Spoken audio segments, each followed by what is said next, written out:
The lifting technique I'm going to share with you today is not only going to make you stronger on any exercise you do, but it'll also decrease the potential risk of injury significantly, assuming you're training with proper form, of course. So, the technique I'm referring to is called the anti-isolation technique, which stems from what's known as the law of irradiation.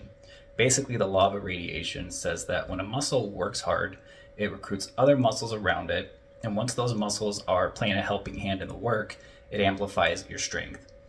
So if you want to see this in action, then here's something you can try right now, whether you're on the toilet or in a public place, that's going to show you how powerful you can really be. So I want you to focus in isolation on your glutes or your butt muscles. Try to squeeze them as hard as you possibly can for 5 seconds. After 5 seconds, continue squeezing your glutes hard, but now pretend your entire body is a tightly clenched fist and squeeze every single muscle in your body for another 5 seconds while still squeezing and focusing on your glutes. Go ahead and pause the video real quick and give this a try if you'd like. If you did this correctly, then you should have noticed that the second you clenched every single muscle in your body, that your glutes were able to tighten up even harder than the first 5 seconds when you were just focusing on squeezing your butt and keeping all of the other muscles out of the equation. What happened was your extra muscles that were not tied to squeezing your butt added additional neural stimulation and strength to the muscles that we were targeting, which in this case was our glutes. This is the anti-isolation technique at work.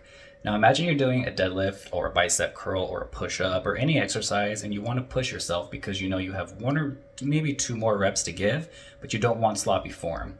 Your options are A, to cheat, which I would not advise since this could lead to compromised form and potential injury, or B, you could apply the anti-isolation technique and crank out a safe 1 or 2 more reps. Now the way to do this would be to squeeze the bar or handle as hard as you can as if you're trying to break it in two using just your grip, and then contracting every muscle in your body as hard as you can for the last couple of reps you feel you have left in the tank.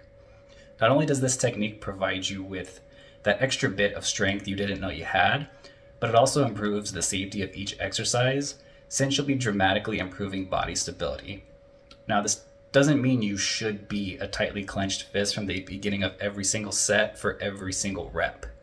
When you're performing any exercise, it's important to perform the drawing in maneuver, contract your glutes, and practice bracing to have a solid foundation and to keep your spine neutral and stable. The anti-isolation technique comes into play when you're feeling like your form is lacking or when you're going for those last couple of reps and don't think you'll be able to do them without cheating or squirming. So give this technique a try next time you train and let me know if it helped.